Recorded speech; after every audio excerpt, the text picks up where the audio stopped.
دوستو، جب ایک مردے کی قبر کھودی گئی تو ایک دم کھودنے والے کے پاؤں سے زمین ہل گئی۔ کیا دیکھتا ہے کہ قبر کے اندر بچھوؤں نے ڈیرا جمایا ہوا ہے۔ کیا دیکھتا ہے کہ مردے کی ہڈیاں گل سڑ گئیں۔ مردے کا موٹا تازہ بدن خاک میں مل گیا۔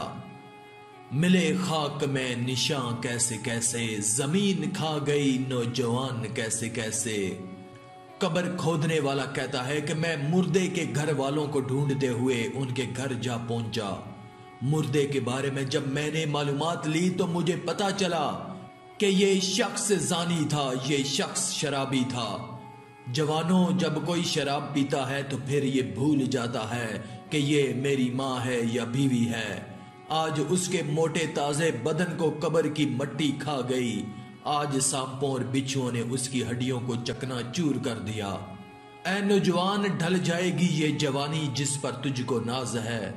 تو بجا لے چاہے جتنا، 4 دن کا ساز ہے۔ جوانوں، تمہارا حسن زیادہ دیر تک تمہارے پاس ٹکنے والا نہیں ہے۔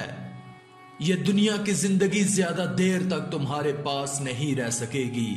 جوانی کتنے دنوں کے لیے آتی ہے، جوانی آتی ہے جانے کے لیے۔ او نادانوں، جوانی آتی ہے ختم ہونے کے لیے۔ زیادہ سے زیادہ جوانی 10-15 سال تک رہے گی۔ اپنی جوانی کی عمر میں اپنے جسم کی خوب نمائش کر لو۔ اس کے بعد پھر کیا ہوگا؟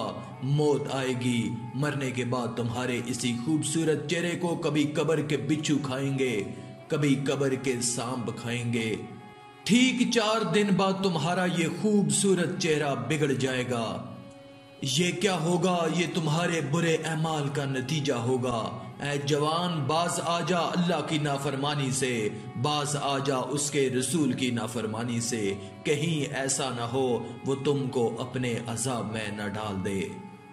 دوستو، ارشاد خداوندی ہے، اس نے موت اور زندگی کو پیدا کیا تاکہ لوگوں کو آزما کر دیکھے کہ تم میں سے کون بہتر عمل کرنے والا ہے، اور وہ زبردست بھی ہے اور درگزر فرمانے والا بھی۔ دوستو، زندگی کا حقیقی مقصد کامیاب کاروبار یا خوش و خرم خاندان نہیں ہے، بلکہ انسان کا مقصد تخلیق اللہ کی اطاعت ہے۔ ہم اس دنیا کے فریب میں مبتلا ہو کر اپنے بچوں، کاروبار، جاہ و منصب میں حقیقت کو بھلا دیتے ہیں، مگر موت کا سامنا ہونے پر دنیا اور اس کی کشش ہمارے لیے بے معنی ہو جاتی ہے۔ ہر ذی شعور کو اس حقیقت کا علم ہے، لیکن پھر بھی مسلسل اس سے نظریں چراتا ہے۔ ہمیں بالغ نظری سے جائزہ لینا چاہیے اور اس بات کا صحیح فیصلہ کرنا چاہیے کہ ہمارا اصل مقصد کیا ہے۔ خدا انسان کا مقصد تخلیق ان الفاظ میں بیان فرماتا ہے، ہم نے جن و انس کو پیدا کیا تاکہ وہ میری عبادت کریں۔ دوستو، صرف اس مقصد پر کاربند ہو کر ہم آخرت کی زندگی میں کامیابی سے ہمکنار ہو سکتے ہیں۔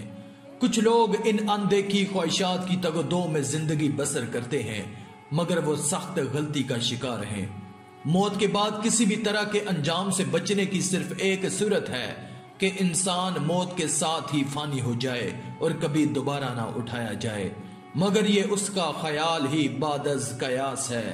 اس حقیقت کا انکار کرنے والے کئی طرح کے ہیلوں سے اس سچ کو بھلانے کی کوشش کرتے ہیں، کیونکہ موت کے تصور ہی سے وہ لرز جاتے ہیں۔ موت کے بارے میں گفتگو کرنا تو دور کی بات ہے، وہ ایسے ظاہر کرتے ہیں کہ موت کی کوئی حقیقت ہی نہیں ہے۔ اگرچہ لوگوں کو موت، قیامت اور آخرت کی زندگی کے بارے میں معلوم تو ہے، لیکن وہ اس پر غور نہیں کرتے۔ وہ اس دنیاوی زندگی سے مطمئن ہیں یا کم از کم ایسا کرنے کی کوشش میں مگن رہتے ہیں۔ اللہ تعالیٰ کا فرمان ہے، آپ انہیں فرمائیے، یقیناً وہ موت جس سے تم بھاگتے ہو وہ ضرور تمہیں مل کر رہے گی، پھر لوٹا دیا جائے گا تمہیں اس کی طرف جو جاننے والا ہے ہر چھپے اور ظاہر کو، پس وہ آگاہ کرے گا تمہیں ان اعمال سے جو تم کیا کرتے تھے۔ آخر میں اللہ سے دعا ہے کہ اللہ نیک اعمال کرنے اور برائی سے بچنے اور بچانے کی توفیق عطا فرمائے، آمین۔ آج کی اس ویڈیو میں تھا بس اتنا ہی۔ مزید اسلامی ویڈیوز حاصل کرنے کے لیے اللہ کی قدرت چینل کو سبسکرائب کر دیں اور ساتھ میں موجود بیل کے آئیکن کو دبا کر آل پر کلک کر دیں۔ شکریہ۔